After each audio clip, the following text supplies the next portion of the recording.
Good evening, ladies and gentlemen. We are tonight's entertainment. For the next 30 minutes, you will travel back to a time when radio controlled the transmission and the mind created all your fears. Welcome to Classic Dark Radio.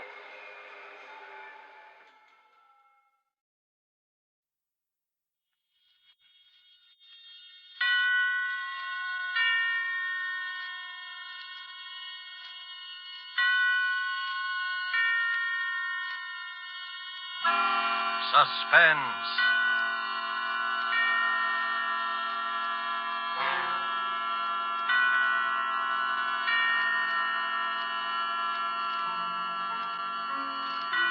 This is the Man in Black, here again to introduce Columbia's program, Suspense. With us in Hollywood tonight as star is Mr. Gene Lockhart, whose remarkable characterizations on the screen have won him a notable following with American audiences. It is with rueful satisfaction, but with satisfaction nonetheless, that the genial Mr. Lockhart contemplates his reputation. Because of his cinematic misdoings, his numberless treacheries, betrayals, and cowardly villainies, he is one of the most hated men in the country today.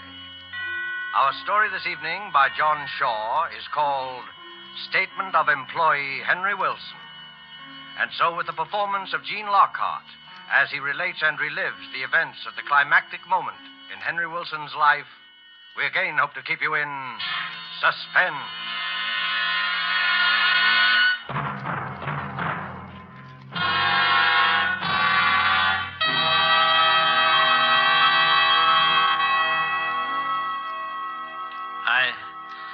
I was aware that I was trembling. I tried walking slowly back and forth in front of the desk, but even in motion, my knees felt weak and my whole body shook.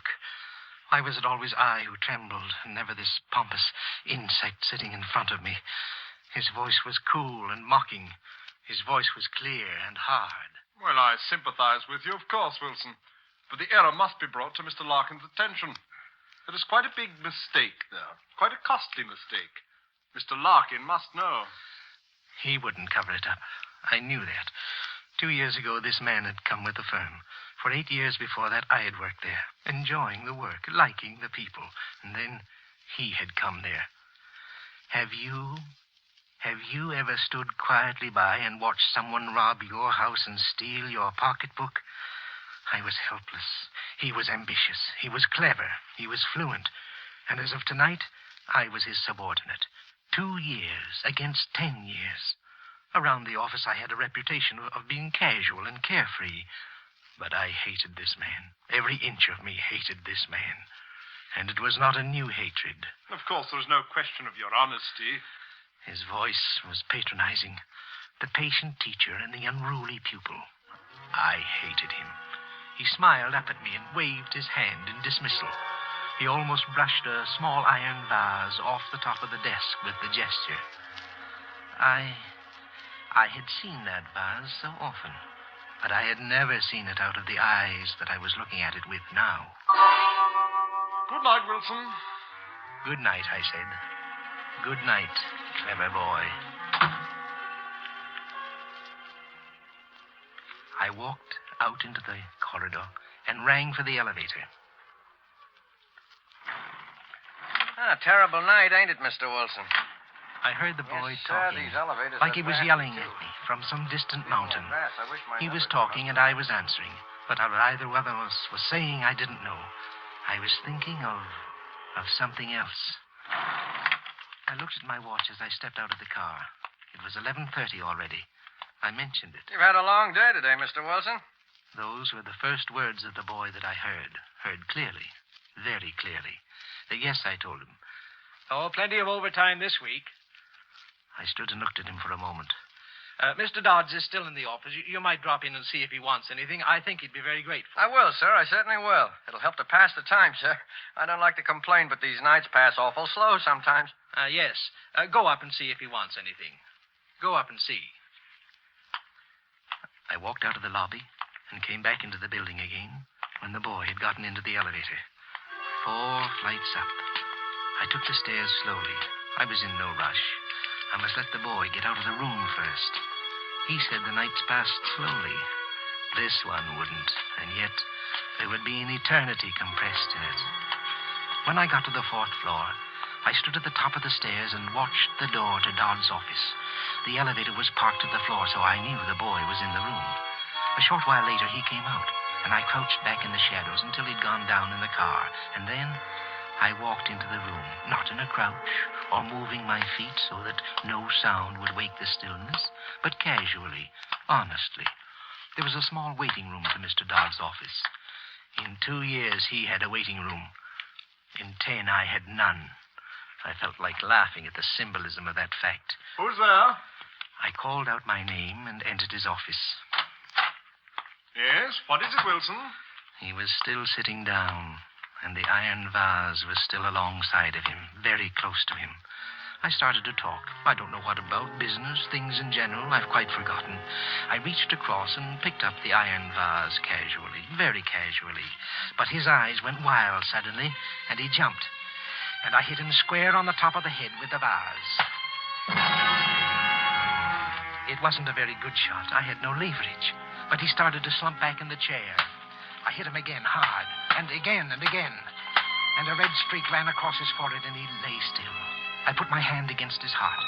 For a moment, there was a soft beating, and then I could feel nothing.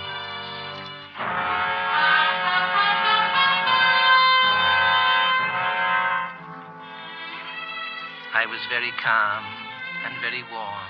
I was calmer than I'd ever been before. I wiped off the vase and put it back onto the desk. I ran through the papers that Dodds had been looking at until I found the one paper I was looking for. I ripped it into little bits, and I put the pieces into my pocket. Outside the building, my first act would be to scatter the pieces. I'd cover my mistake myself. I moved slowly back to the door. I wiped the doorknob and looked once around the room before I opened the door and stepped out into the waiting room. And then... Going home, Mr. Wilson? I stood there, afraid to turn, afraid to think. I slammed the door shut behind me and stood in front of it. Are you all right, Mr. Wilson? I tried to talk, but the words got caught somewhere in my throat. It was the sweeper, Tom Higby, the night sweeper. I almost fainted. Everything had been set so nicely. I'd left the building. The elevator boy had come up and found Dodds in good health. Someone had stolen him later and killed him. That would be the elevator boy's story. If suspicion attached to anyone, it would be to the boy. I had left the building. But now, this. Are you all right, Mr. Wilson? I'm fine, Tom. A bit of a cold, that's all. A weakens one. How are the wife and kids? Fine. The shock was wearing off. Mr. Dodds is in his room now, Tom, working very late tonight. You'd better, let his office go for this once. Well, if you say so, Mr. Wilson. I could give it a quick brush, though, sir. I wouldn't disturb him none. I stood firm in front of the door. For a moment, I wondered if he'd seen anything when I'd come out of the room.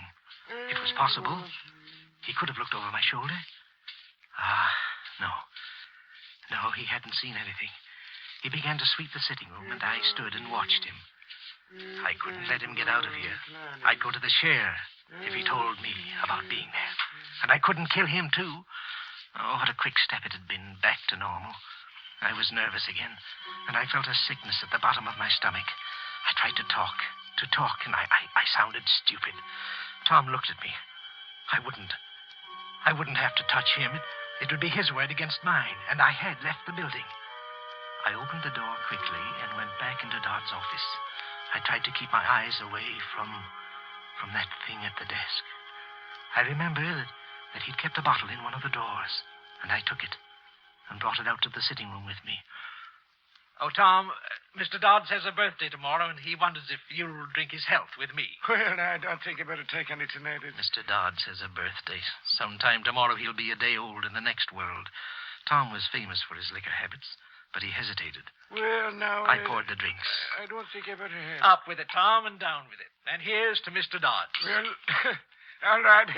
Here's kindness. He drank one. He drank another. He drank a third, and still I poured them into him. He got talkative and grew very gay, but he didn't pass out. I looked at my watch. It was almost 12:30. 1 whole hour I'd wasted with him. I could stand no more. He was drunk. Any test would show that. His story tomorrow would be listed as a drunkard's babble. I had left the building an hour ago. I couldn't afford to waste any more time. I walked behind him, and he was laughing. And I hit him as hard as I could on the back of the neck. He pitched forward off the chair onto the floor. I dragged him into Dodd's office, and I lifted him into the chair facing Dodd's. I brought the bottle in from the sitting room and put it on the desk in front of Dodd's. I took the iron vase and curled Tom's hands around it for the fingerprints, and I dropped it at his feet. A bottle, a fight, a killing. I was sweating. I went out into the sitting room again and almost fell to my knees. I was frightened. I had to get out of here. I got to the lobby and looked out of the shadows at the elevator. The boy was sitting on a chair outside the car, and he seemed asleep. I came out of the darkness and went quickly towards the street and began to walk rapidly. I wanted to get somewhere out of the world. Would I ever sleep again? We murderers are not supposed to, and I wanted to rest. I had a sudden idea. I went into a cafeteria and used the telephone. I called the building and got the elevator boy on the phone. Hello there. Hello, Jim. Oh, this is Mr. Wilson, Jim. Has Mr. Dodds left yet? The voice that answered me was sleepy, and the words were hard to make out. But I knew all the answers. Well, listen closely, Jim. Will you tell him that the address of the place we were talking about is 144 Gray Street? Yes, yes, that's right. Oh, he'll know what I mean. Will you go up and tell him now, Jim? All right. Thanks a lot, Jim. I was sure the sweeper would be discovered in the room with Dodds. The address was a Turkish bath. It was logical. A man working all night might want to go to a Turkish bath afterwards. Jim would walk in now, and heaven only knew what came next. The sweeper would be caught like a rat in a trap, drunk, and with a murdered man sitting across from him. I walked home through streets that crushed me in their shadows, between walls that whispered at me as I passed. I sat up in my room for hours listening to the sounds Manhattan makes in the night. And finally, I fell asleep. And I sat, and I slept, and I dreamed until sunrise.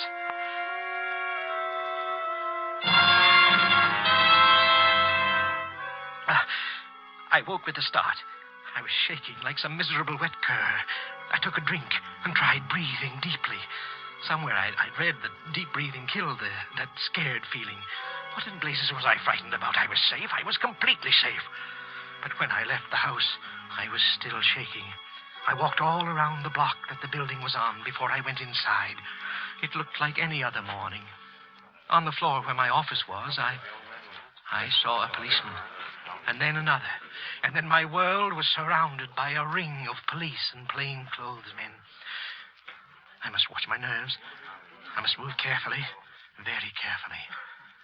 None of them paid any more attention to me than they did to any of the others. They assembled all of us in the president's office, and then one of them, a sharp, alert young man, began to talk. Last night, an attempt was made on the life of one of your associates, Mr. Charles Dodds. A murmur ran around the room. I was talking with the rest, being surprised with the rest. But what did he mean, an attempt? Dodds had been dead. Or had he? Fortunately, however, the attack was not successful. And Mr. Dodds has supplied us with some rather unbelievable information. Information which I tried to hold myself. I felt faint suddenly, and then something happened inside me, and I did not break. It was a trick. It was a trick, I was sure of it. The detective stared at us, running his eyes across our faces, across my face, searching, staring, and then he shrugged his shoulders. Well, as a matter of fact, Mr. Dodds was killed. And another man you might know also died last night. Mr. Thomas Higbee, the night sweeper. Higbee? Dead, too? Again, that rustle of voices, that droning conversation that I was part of. Some of them had known Higbee, liked him. I hadn't meant to kill him. Could there be some mistake? I wanted to ask one of these men, was there some mistake? I hadn't meant to kill him. Mr. Dodds was clubbed to death. The night sweeper died of a heart attack. Nothing more is known as yet about what happened here last night. You must all consider yourselves at the disposal of the police, till you're told otherwise. Now, if you... Blast them. Why didn't they say something? They were lying to these people. Nothing more was known. That's nonsense. Why, it was all there for them to see. It told its own story. Higby had killed Dodds. Poor, harmless little Higby had killed that big, famous executive. And now... Mr. Wilson, will you come this way, please? Just a little routine questioning, that's all. Everybody here will have to undergo it. I must watch myself. I must go very slowly. Sit here, won't you, Mr. Wilson? Now, do you remember what time you left the office last night? Yes, it was 11:30. I remember mentioning it to the elevator boy. Uh-huh. And what time did you get home? Oh, somewhere about 12:30, I guess. Yes, just about that time. Is there anybody who would swear to that? Well, the elevator boy... Oh, I don't mean that. Is there anyone who saw you go into your house at 12:30? I hardly think so. At that time, the streets aren't too well populated, you know, officer, and I live in a house where people mind their own business. I really don't know anybody in the house, and I doubt if anybody saw me go into it. But you can check with the elevator boy, though, as to my going home at 11:30. Yes, we have already. You weren't on the best of terms with Dodge, were you, Wilson? Oh, I was fond of him.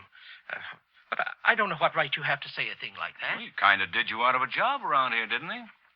Oh, he was a smart man. Mr. Dodds was an exceptionally smart man. It was not at all a disgrace to lose a position to him. When I left him last night, he was in excellent health. And if I killed a man every time I had a job taken away from me, I'd have quite a long line of victims behind me. Of course, I'm just joking, you know. You made a phone call to him last night, didn't you? Yes, to the elevator boy. I remember suggesting that he go to a Turkish bath after he'd finished work to sort of tone up. They're very good, you know. And I mentioned that I knew a very good one that I could recommend. And then when he asked me the name of it, I couldn't think of the address of the place, and I thought of it later, though, and I phoned the building. Where'd you phone from? From a little place in the neighborhood. And about what time did you phone? Well, it was about 12:25, I guess. I was getting a little mixed up. It couldn't have been then. I was still in the building at 12:30. They were confusing me. You called at exactly 12:55. So you must have miscalculated the time of your arrival at home. However, that isn't important. None of us is expected to time ourselves from place to place, are we? When we find too good an alibi, we get kind of suspicious. Well, I don't think we'll have to bother you anymore, Mr. Wilson. Thank you. He asked me to send somebody in to see him as I went out. I forget who it was. I was thinking very hard. I went into my office and sat down. So easy. Was it possible the whole thing was over? And so easily? Hello there, Wilson. Very sad, this business. Very sad. Good morning, Mr. Larkin. But we must go on. Mr. Dodds would want it that way. Yes, sir, he would. It's a responsible job he had, Wilson. But you've been with us long enough to know that. Yes, sir. Do you think you can handle it? Well, sir, yes, sir, I think I can. Good. Get your stuff together and take over Dodd's old office. You deserve this, Wilson. And I'm sure you'll reward our confidence in you. Well, thank you very much, sir. Of course, I hardly expected... On second thought, I think you'd better go into his office right away and sort of straighten out some of the things on his desk. I'll have one of the boys bring your things in later. Very well, sir. Good luck. Thank you, sir. The fat, pompous pig. Why hadn't he said those things before last night? They were all in a spot now. They needed poor, stupid Wilson. They needed me to get them out of a hole. The further the thing went, the funnier it got. Books were wrong about virtue and good counting for anything. To get ahead, you either married the boss's daughter or killed the boss. I took a pencil and a small notebook and went out into the corridor. I stood for a moment outside Dodd's office, just like last night, and then I pushed the door open, slowly. The sitting room, and then the door to the office. I opened it and walked inside. I heard the door close softly behind me, and I stood there, smelling the death in the air. And then, I saw it. I saw it. I tried to yell, but I couldn't get the words out. There in front of me, sitting in the chair where I'd propped him last night, was Tom Higby, his eyes open, his expression blank and staring, and at his feet was the bottle and the vase. The same bottle, the same vase. Dodds was all that was missing. I turned and I bolted into the hall. Higby. Well, what's the matter, Wilson? You look like you'd seen a ghost. In the office. In the office. Higby. Higby? Why, Higby's dead, man. What's the matter? Mr. Larkin. Where's Mr. Larkin? Why, here I am, Wilson. What's the matter? In the office. In the office. What? Why, nothing's the matter in here. I don't... I walked in after him. There was nothing there. Nothing. No Higby. No bottle. No vase. But I saw them. I saw them. Oh, was I going crazy? Was I beginning to go mad? I felt Larkin's pat on my shoulder. He murmured something about everybody being a little touchy, a little jumpy. And then he left. And I was alone in the room. Be careful. Be careful. Be careful. I stared at the desk and at the chair. No one was there. No one could have been there. I must watch myself. What? Oh, I beg your pardon. Oh, not at all. I seem to be in the wrong room. I'm Mrs. Charles Dodds. Oh. I'm looking for that young detective. He doesn't seem to be out here. Well, I believe he's in the end room questioning the employees. Well, then I don't suppose he'll be able to see me for a little while. Do you mind if I wait here for him? Well, Thank you so much. Excuse me for a second. Charlie, will you tell the detective that Mrs. Dodds is waiting for him in my new office? You've already seated yourself. I was going to suggest that perhaps this seat might... She was sitting in his chair. There was blood in that chair. This is quite all right, thank you. Charles would have liked to see the way everybody's taking his death. Everyone is so kind to me. Mr. Dodds was a fine man. A fine man. You're Mr. Wilson, aren't you? He used to talk about you. Thought you were a very bright person. He seemed very fond of you. I don't know how I'll be able to go on without him. Mrs. Dodds, you mustn't. You mustn't. I'm sorry. He wouldn't like to see me carrying on like this, would he? We were going to buy a home in Westchester this summer. Did he ever tell you that? Yes. Just outside Yonkers. We have two lovely little ones, Toby and little Mary. He loved the New York State countryside. We talked so much about it. On she rambled. He liked this. He didn't like that. The children, Toby and little Mary. Toby and little Mary, she was driving me crazy. Stop it, I wanted to yell. Get out of here and leave me in peace. Get out of here, you witch. Get out. Get out. Mrs. Dodds, Detective Lewis would like to see you now. Thank you for everything, Mr. Wilson. And goodbye. Goodbye. Goodbye, and get out. And leave me alone. I hadn't meant to do anything like that. I hadn't wanted to do any of the things I was doing. All I'd wanted to do was to kill Dodds. All these other things, they weren't mine. I hadn't killed Higby. He can't haunt me. His wife can't cry at me. Heart attack. That's it. Higby died of a heart attack. I beg your pardon, sir. Have you seen Mrs. Higby?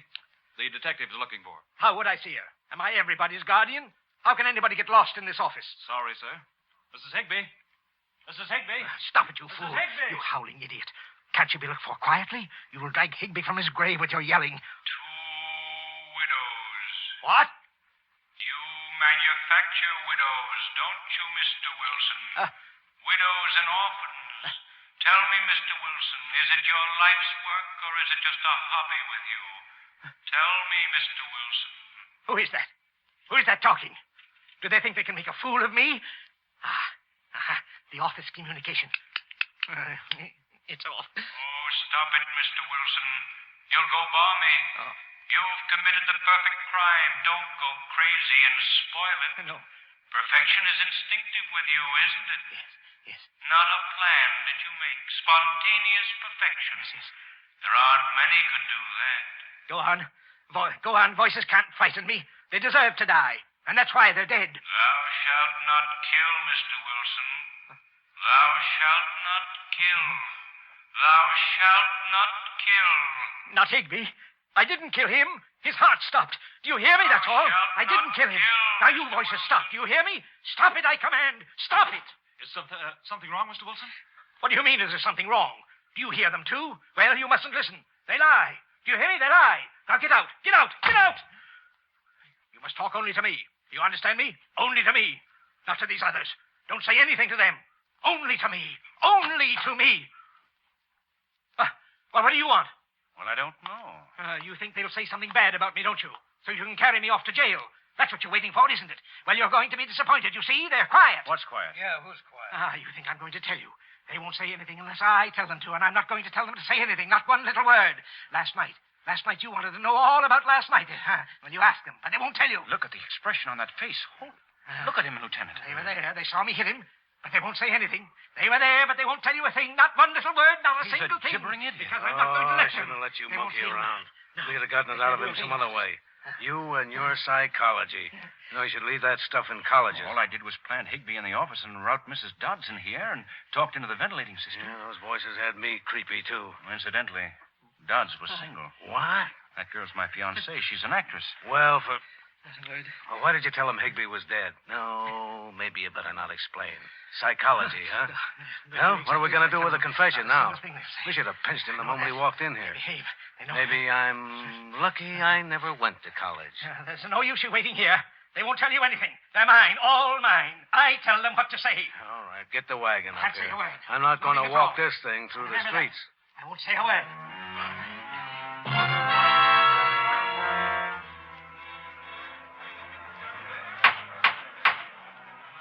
Henry Wilson, it's the judgment of this court that you be sent to the Hillview Mental Home and be kept there in close confinement until such...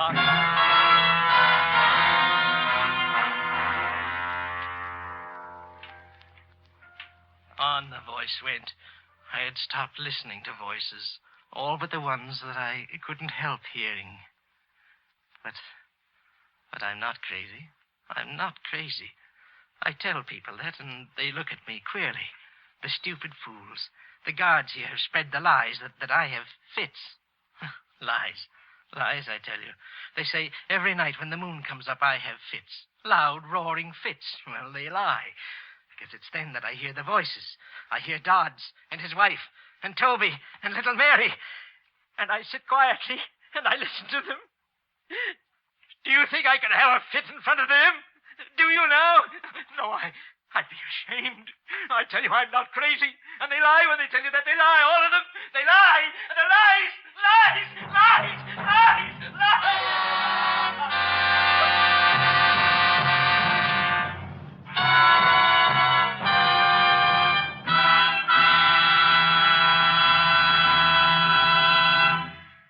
And so closes Statement of Employee Henry Wilson, starring Gene Lockhart. Tonight's tale of Suspense.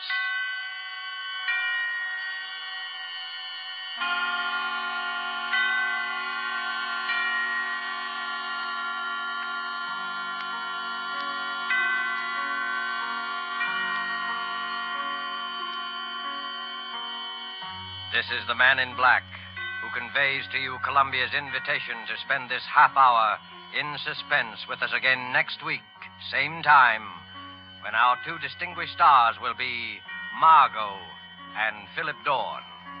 They will appear in a suspense play by John Dixon Carr, entitled Cabin B 13.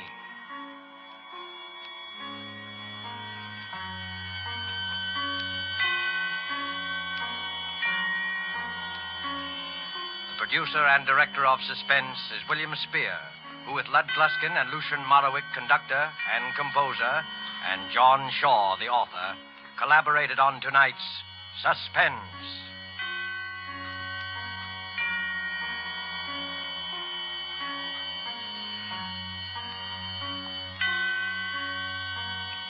Suspense fans, please note that this program will shortly move to a different day of the week. Suspense will come to listeners in Eastern and Central time zones on Thursdays, beginning December 2nd, and to Mountain and Pacific time zone listeners on Mondays, beginning December the 6th. Now remember, Thursdays, beginning December the 2nd, in Eastern and Central time zones, and Mondays, beginning December 6th, in the Pacific and Mountain time zones for Suspense.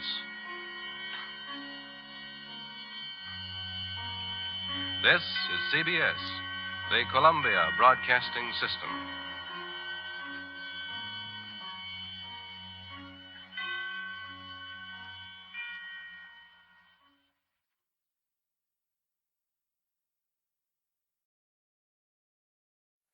Thank you for joining us.